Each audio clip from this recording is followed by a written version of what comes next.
Bakwethu siyadibana namhlanje njengamaviki wonke kuhlelo lwethu lwamaviki wonke Buza Ibhayibhili Likuphendule olamukelayo umfundisi uEsindlovu ngikhamba lo mfundisi oBimpofu silethemba lokuthi umfundisi CK uza kuba lathi siqhubeka siya phambili lokho sikhangela incwadi ekaDaniel isahluko namhlanje sikhangela esika 12 kodwa uchilo umfundisi uthi sikhangela zonke u10 sisiya ekugcineni mfundisi siyakwamukela. Siyabonga salibonani balaleli sithanda ukubana silamukele njalo kusifundo sepsaleli iviki kumthandazo wami ukuthi uNkulunkulu asiphathise ukuthi sizwisele incwadi njalo siyikholise ngoba incwadi emumethe okwesikhathi sethu uNkulunkulu asenzele umusa sibe ngumngane leBhayibheli. Siyabonga mfundisi, siyabonga abalaleli. Namhlanje sizama ukufaka isihlothi kulabo abakhulele emakhaya nxa kuvulelwa kumele sifake isihlothi encwadini kaDaniel sikhangela ukubana ngasuka lapho sizangena encwadini kaSambulo kodwa sithanda ukubonga kakhulu izifundo sizithola mfundisi siyithathela ngapi namhlanje. Siyabonga sesijwayele vele ukuthi siqala ngesikhumbuzo ukuthi sikhumbule uDaniel chapter 10 verse 14 ukuthi uGabriel uthi Daniel sengibuyile ukuthi ngizokutshela okuyakwenzakala ebantwini bakini ezikhathini ezizayo singakukhohlwa khonoko. Incwadi eka Daniel 11 lo 12 khuluma ngezikhathi ezizayo then sithe thina ilezigaba ezine ivesi ngu2 siya ku13 umbuso weMedo-Persia lo mbuso weGreece ukuthi ngabe yabanika iquiz man yakuthi uzamele sibone icebo lequiz lapho wenza ukuthi babale bebamba engqondweni so isigaba sokuqala ngu2 to 13 verse 2 to 13 umbuso weMedo-Persia lo mbuso weGreece then isigaba sesibili verse 14 to 29 umbuso weRoma iRoman Empire kumbe iPagan Rome then uverse 30 usiya ku39 umbuso wePapas ukuqala kwawo lokuqhubeka kwawo then uverse 40 sisiya ku chapter 12 verse 3 umbuso wePapas ekucineni kwawo esithethini ivike epheleyo nguKing of the North so engxenye ngapho ngugqiba okwevike kupheleyo ukuthi sigcine sikhangela impi phakathi kwa King of the North no King of the South esithethina ngumbuso wePapas uhlangenele eAmerica belwisana lenkolo zamanga lezi ezithakula uNkulunkulu okuthiwa ama-atheistic religions baba sithethina bazabalwisa bazabanqoba bangabanqoba kuyabe sokuleqembu umhlaba wonke uyabe usungamaKristu kuyabe sokuleqembu eli1 elingamaKristu kodwa likhonza ngolunye usuku lweSabatha ngoba iningi liyabe likhonza ngeSunday then bazathi laba abakhonza ngeSabatha ke kube sokuthiwa labo asibahlaseleni yikho lapha nesithethe nabangena kuglorious land then yikho lapha bazachaya khona imithetho yangeSunday then yikho lapho ke esesikhona namhlanje nxa beloke bechaya imithetho yangeSunday uMikhayeli uzasuka i-National Sunday Law. Yes. Ngibona ngani kubhuku lesikhuluma ngalo mfundisi sikhona ngithi. Ikhona, yes. I-National Sunday Law balaleli umthetho esikhuluma uthiwa i-National Sunday Law ozachaywa umhlaba wonke jikelele. Nxa ufuna ukufunda ngawo i-great controversy iyakhuluma ngalo mthetho. Kunjalo. Esikhulume ngayo ukuthi lugwalo esilunika mahala. Uyawathi mfundisi nxa abantu into etawanika mahala bayekela ukuthatha. Nxa kuyidla nxa kuyinala abantu bayekela ukudla. Kunjalo. Baze bakhumbule sokuyidlala. Kunjalo. Njengoba soze senze njalo. Ake singene ugcina usithi kuvike elipheleleyo nxa sekunjalo uMikhayeli uzasuka. uMikhayeli uzasuka. Siyithathe khonapho. Siyithatha khonapho. So ekela sifunde lapha uDaniel 12 verse 1 sisiya ku3. Ithi yona ngalezo nsuku uMikhayeli uza kusukuma. Induna enkulu elinda amadodana abantu bakho.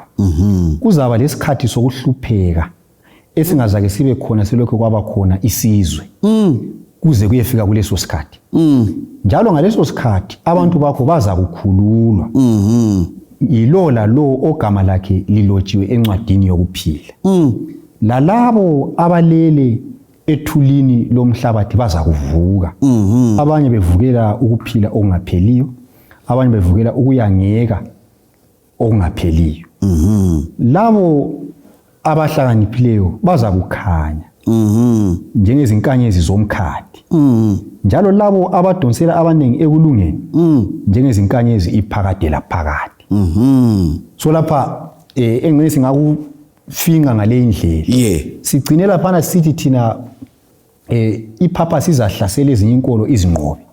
Ingazinqoba kuzasala abakhonza ngesabatha kuyibo asebechiyene lo mhlaba wonke. Yikho lapho bazachaya khona umthetho wangesande bathi wonke umuntu kumele akhonze ngesande. Abazakwala siyalibopha siyalifaka emajele siyalibulala. Mfundisi ngifuna ukuthi sihle sikwenze kuye sobala kubalaleli ukuthi abantu bangazwani sithi thina kulabantu abathile abavalelwe ukuchasisile. Wathi uNkulunkulu labantu bakhe endaweni zonke kunjalo labo bantu nxa sekungakafiki lo mthetho ngenxa ukuthi kuzamenyezelwa kunjalo yizo indaba engilosezintathu ekuthiwa izindaba ezivela eMpumalanga uverse 44 kuyabe sokumenyezelwa okugcina ngoba singathi khona kusho ukuthi kule bandla elithize abathi bona yibo abazasindiswa kunjalo kodwa uNkulunkulu labantu bakhe kumabandla wonke kumbe kunkolo zonke nanti igama abanye kuphela uhluphe ukuthi abakafinyelelwa liqiniso yikho khona kodwa uNkulunkulu bayamthanda so kumele sikunanzelele khona lokho ngiyabonga mfundisi siyabonga sidlule so nxa sokunjalo siyabona lapho ukuthi engcenye ngingaqala ngalokhu okubizwa kuthiwa isikhathi sokuhlupheka lesi i-time of trouble so nxa laphana kungamenyezelwa umthetho ukuthi kukhonzwe ngesande nxa sesikuqathanisa lo sambulo ikakhulu chapter 15 lo 16 yiso isikhathi lesi uJesu azamemezela khona usimemezelo lesikusambulo 22 verse 11 athi olungileyo kahlale njani ongcwele kahlale engcwele abe sephuma endaweni engcwele khonapho kuyabe kungasela umuntu ozaphenduka ngoba ukuchumayela kuyabe sekuphelele lo mncengeli uyabe sephumile endlini yokuncengela yikho ke lapho okuzathiwa khona bonke abantu abakhonza ngesabatha siyababulala ngelanga elingaka yikho lapho okuzadingeka ke ukuthi abantu babaleke emakhaya baye enkangala bayicatsha khonale so yisi isikhathi lesibaliswa lapho kuthiwa yikuhlupheka ongazange kube khona yikho yini mfundisi esingahle sikuhlanganisela kwa uJesu wakhuluma wathi nxa insuku zingafinyezwa kunjalo yikho kahle ungesindiswe Mungu kunjalo ngitsho labakhethiwe kunjalo yes ngoba kuzamele usuke emzini wakho uhambe egangeni uyehlala khona ngale ngokukholwa ukuthi uNkulunkulu nguyozasinika ukudla lamanzi ngoba siyabe sesizinyelwa emakhaya kuyabe kungasaphileki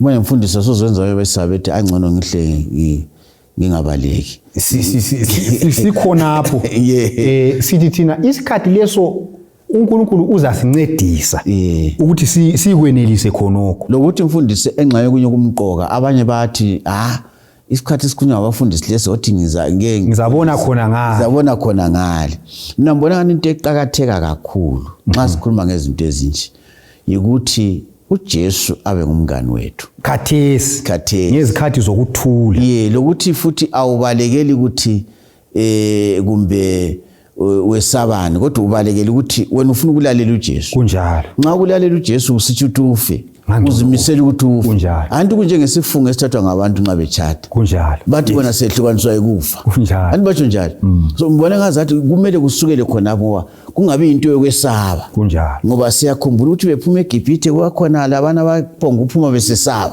ngoba behlupha laba ethi sifuna sifuna namagaliki lani ngoba besuke bingasukuthi uJesu wamthanda kunjalo babesuke ngenxa yokuthathwa luthuli lamadulo siyabona lokho kuyasincedisa so asimaki intaba kulabantu abamaki intaba abathi wona ngiyezwa ukuthi sokuthi ezintabeni ngiyahle ngibe serious bathi hayi khathesi angilaba hlupho into zokukholwa izangi angizigijimi kodwa ngiyezwa ukuthi sokuthi ezintabeni angiyavuka sengiserious but leyo inkohliso enkulu akula muntu ozakuya entabeni engela budlelwano noJesu khathesi kufanana ngingabamba umlomo mfundisi kufana lo muntu phela othena ongakaza agijime kunjalo kumbe uthayi marathon kunjalo 50 kilometers antulimi luzakuba phansi kunjalo abavele bezagijima baqala bapractice kunjalo bavuke ekuseni bepractice kwenza ukuthi babele kuthiwa ni staying power ngesikhiwo kunjalo amandla ukuthi uhlale emjahweni kunjalo siyabonga mfundisi siyabonga so bese sichasisa ukuthi kuzathi sokuchunyayeliwe indaba lezi esithethina zivela eMpumalanga kuverse 44 ka chapter 11 abantu abaningi bazaphendukela ebandleni likaNkulunkulu then ipurpose ithukuthele ithi laba abantu bazithi bangamaKristu kodwa bakhonza ngosuku lwabo bodwa abalandeli umhlaba wonke phikisana lenengi bese kuthiwa asifakeni umthetho oyi-1 ukenza ukuthi sibambane sonke wonke umuntu kakhonze ngesande ngoba vele abaningi bakhonza nini ngesande yikho lapho kuzachawa khona ke umthetho ukuthi akusela umuntu okumele akhonze nini ngesabatha usuku lokukhonza soluyi Sunday. Ngase ngichazisa ukuthi ngaleso sikhathi abantu bonke emhlabeni babe sebekhethile ukuthi bafunani, ukuthi ngifulalela uNkulunkulu ubulalela abantu. uJesu ubaba uzathi kuJesu lapha phela abantu bonke laba sebekhethile. Akusela okunye. Kuze ukuthi uJesu abesesithi sukumathi olungileyo kahlale elungile, ongcwele kahlale engcwele, omubi kahlale enjani emubi, umuzi usuvalwa. Yikho ke ngaleso sikhathi Jesu zaphuma khona endaweni engcwele. Okwenza ukuthi isikhathi lesiza kwa isikhathi esinzima yikuthi igeneration le yabantu iyo yodwa ezaphila uJesu esephumile endlini yokuncengela abantu la. So bazabaleka baye enkangala khona ngale, bazahlala khona ngale. Kodwa okuhle yikuthi kuthiwa uMikhayeli uzasukuma, kasoza abachiye bebodwa enkangala. Lokuthi mfundise engxanye okunye futhi esingakunceda abalaleli, izithembiso zikaNkulunkulu zinengi kakhulu. Ingilosi kaJehova ihlezi ngokuzungeza kunjalo kwabe mesabayo kwani bakho. Abantu abanjengabo Elijah basikhumbuza ukuthi lobu segangeni uNkulunkulu ukudla unjani uyakunika ngamawabayi, lobu segangeni uNkulunkulu amanzi uyanjani uyakunika. So akula sizathu esokuthi nxa sikhuluma ngento le abantu babe lokwesaba. Abantu kumele abazakwesaba kakhulu yilabo abangekho ehlangothini lukaNkulunkulu. Mfundisi, la nxa kungakabi isikhathi sona sesikhuluma ngaso, mina ngibona ngani abantu abaningi abake bakhona ngabo basebekhona, ngicabanga njalo ngo 2000 kwakuminyaka lana eyinzima le 2008 kuyindlala sibilezwayo, ngasithi ukuthi kuzafanana. Kodwa okunye kuyizinto nje kuyabe kukutshengisela ukuthi uNkulunkulu uyagcina abantu kunjalo. Namhlanje izinto zinzima, kodwa ke abantwana bakaNkulunkulu bayaphila kunjalo. Kuyini okungamehlula uNkulunkulu ukuthi abanike ukudla? Nxa esithena inyoni zeganga uyazinika ukudla ezingakhulumeli zingelaziphala kunjalo. Ngicabanga ukuthi kuhle ukuthi abalaleli bangabi lovalo kakhulu. Uvalo balukhiphele khatshana, balukhiphe ngamafastela, balujikele khatshana. Vele incwadi kaDaniel yona esinye sesizathu zayo ukuthi ixotsha uvalo. Yikho kule ndaba yabafana abasesithandeni somlilo, le ndaba kaDaniel emgodini wezingwenyama. uNkulunkulu uyakhulula, uNkulunkulu uyanakekela. Into enkulu ukuthi siqinise ubudlelwano loKristu khathesi kakhulu. Ngikhuluma nje mfundisi ngoba bakhona abantu bangezwa konke ukukhuluma, bahle bachayela uvalo besabe ukuthi maye babo omunye nje usitshahlala yathi ngisensiyabeka impuphu yami egangeni. Akudingeki khonokho kunjalo, ngoba uNkulunkulu uyanelisa ukusigcina njengoba wagcina uIsrael enkangala kunjalo. Siyabonga. Then okunye esikubonayo ngaphandle kwesikhathi lesi sokuhlupheka kaJacob, abantu bazahlala enkangala uJesu aze abuye, maybe kwesingakutsho khonokho. Then okunye futhi esikubonayo laphana ukuthi kukhulunywa laphana ngosuku lovuko, ukuthi esinye sesizathu esiqinisa abantwana bakaNkulunkulu embalini ukuthi bachumayele livangeli even kusitsho ukufa, bayakwazi ukuthi luzaba khona usuku lovuko. uMikhayeli la nxa siyahamba enkangala, iBhayibheli lithi uMikhayeli uzakhulula abantu bakhe. Ngisho lalabo abazabe sebefile esesizwe kwesibili, iBhayibheli lithi kuzaba losuku lovuko. Mina mfundisi ukuthi ungayitshili anekhuluma ngokuthi abadonsela abanye kulungeni bazakhanya. Verse 3 kunjalo.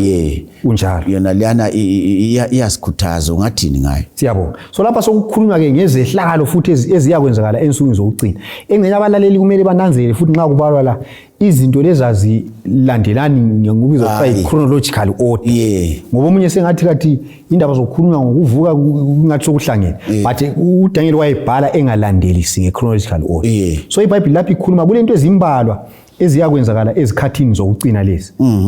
Okunye kwakhona ukuthi kuthiwa labo abahlakaniphileyo bazakukhazimuka. La abadonsela abantu ekulungeni bazakuba lezi nkanyezi. So lapha kusitshengisela ukuthi abantwana bakaNkulunkulu kabasebenzelize. Kwenye isikhathi bazahlekwa ngalesi sikhathi, kodwa ngaleso sikhathi uNkulunkulu uzabavikela. Ekucineni bazakwamukeliswa izinkanyezi lemqhele emangalisayo. Mina bemfisa mfundisi kakhulu ukuthi sikugcizelele kakhulu kwabasizwayo kunjalo, abasebenzayo nje usitsho kunjalo, ukuthi ivesi liyasikhuthaza kakhulu.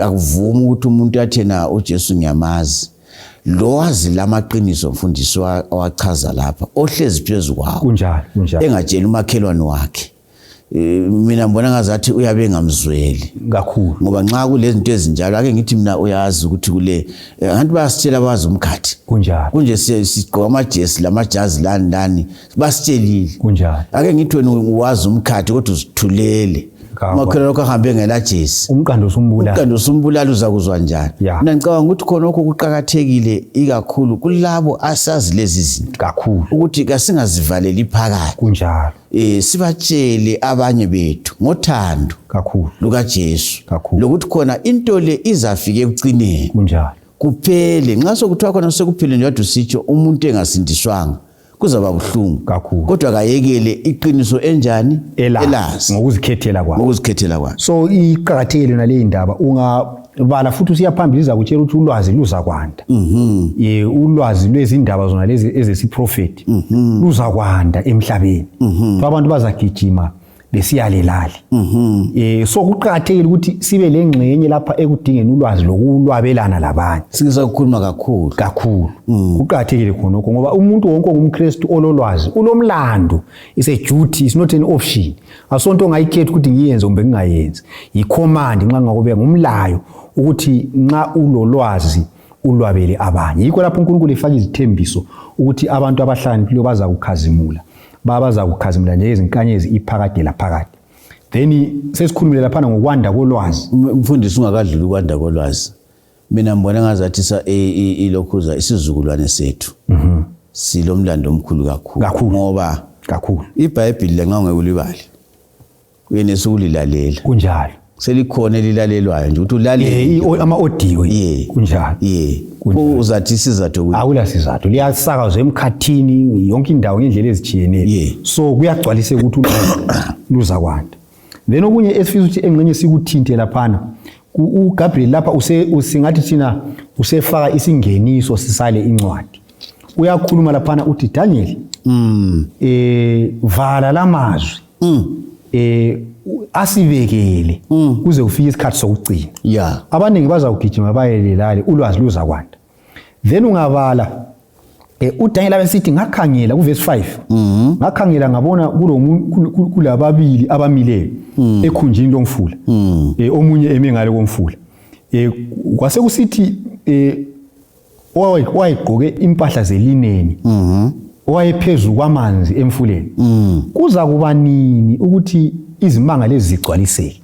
Ngizathinta izinto ezimbili bese sithinta izikhathi ezibalwa la. Kuyamele sizigoqe 11-12 masi. Yes, so lapha kukhulunywa ngokuthi uGabriel wathi uDaniel ulokho siuchasisela lapha ukhanye ngathi awuzwisisi. Vala amazwi la ayenze njani? Avale ngoba ngaye izikhathi zani zokucina. Then kwasekubonakala ogqoke ilineni ungahamba uyebala futhi kuSambulo 10 uzathola into efana nayo. Umuntu lo wabonwa nguDaniel kumbe abantu laba bonwa nguDaniel wabonwa nguJohane ngale elencwadi leyana kwakuthiwa yayinjani yayinanyekiwe ivalo kwathiwa incwadi leyenziwe njani ayivulwe ube useze njani ube suyidla ukudla kwencwadi usithi ukuthi ayibalwe izaba mnandi ngaphi emlonyeni besibaba ngaphi esiswini. So incwadi yona kuSambulo 10 ebonakala isivuliwe incwadi kabani kaDaniel. Anto lapha kuthiwa kayivalwe kodwa kuSambulo ngale isinjani isivuliwe ngoba sesikhathini sokucina. Bakhona abanye abathi incwadi kaDaniel lokivaliwe.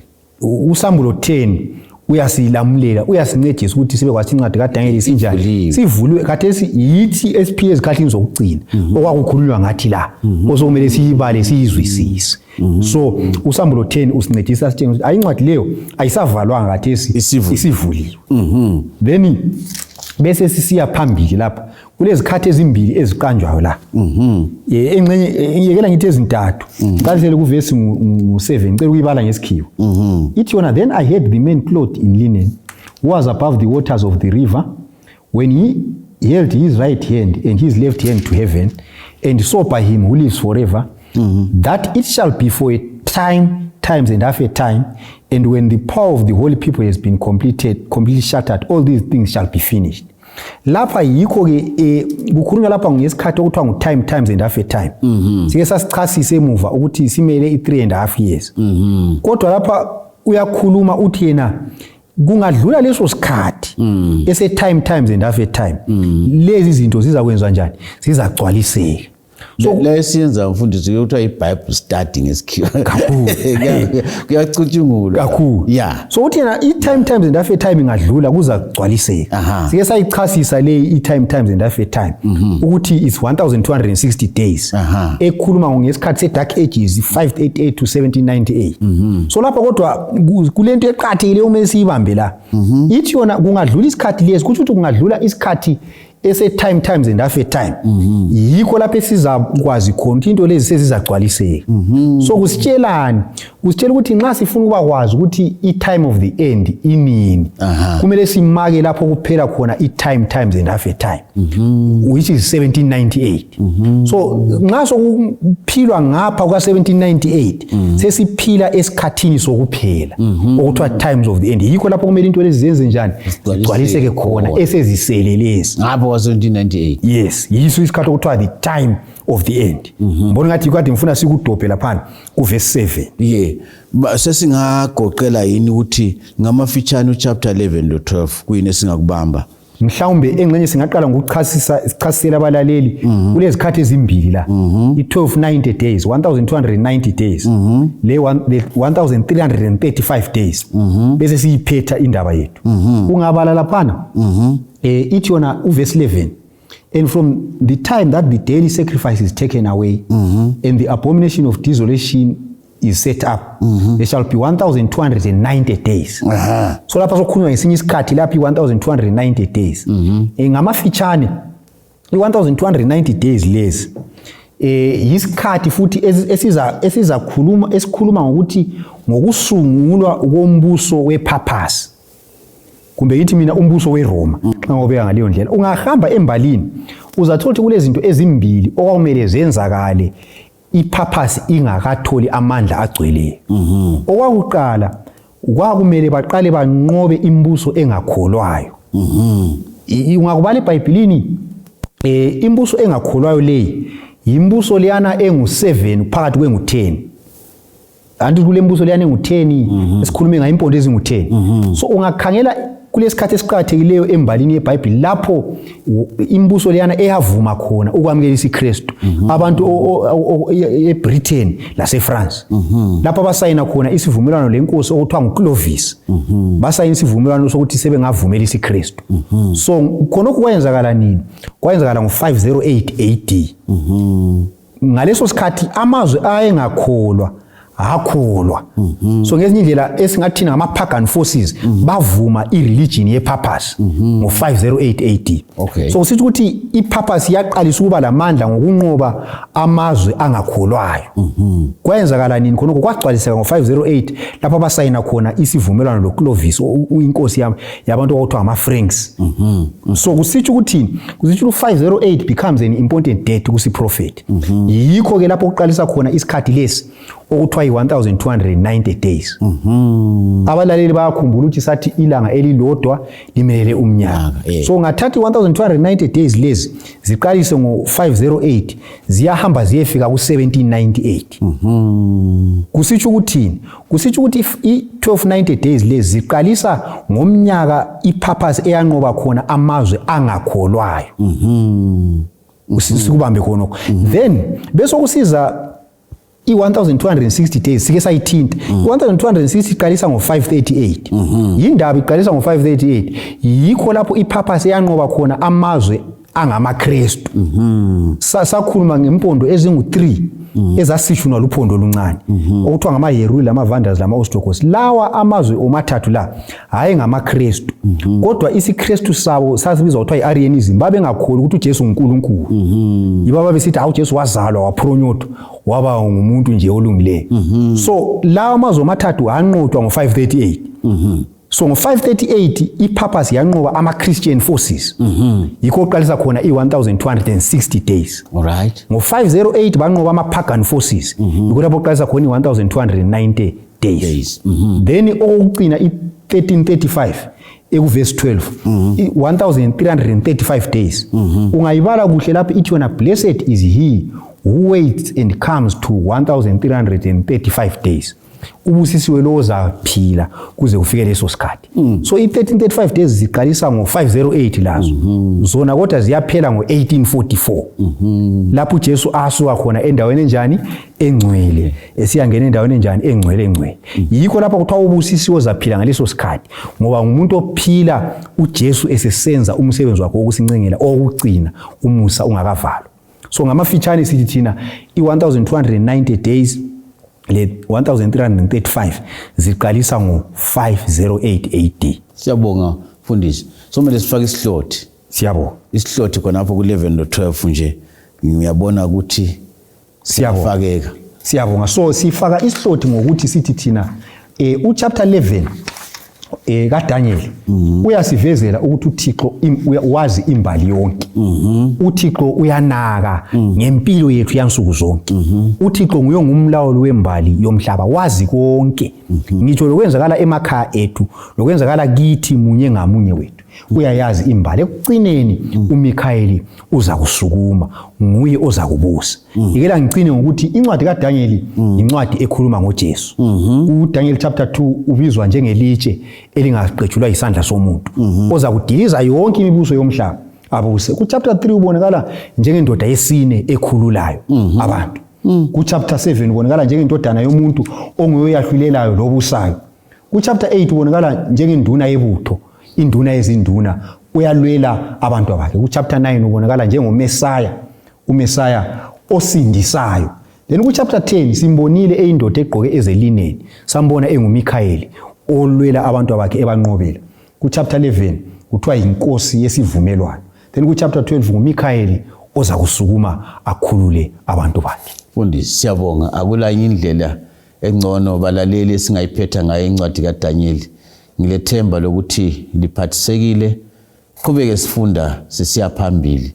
Sihlangana uvike landelayo sesikhangela incwadi kaSambulo ngoba lezi ncwadi njengoba ngatsho zihamba zozibili, incwadi kaDaniel lekaSambulo. Inkosi lomsiliphathise asifunde nini incwadi kaDaniel lencwadi kaSambulo zikhuluma ngesuku zokugcina. Singaba lolwazi akula muntu ozasikribezela. Inkosi libusise sidibane njalo kuvike lizayo. Siyabonga.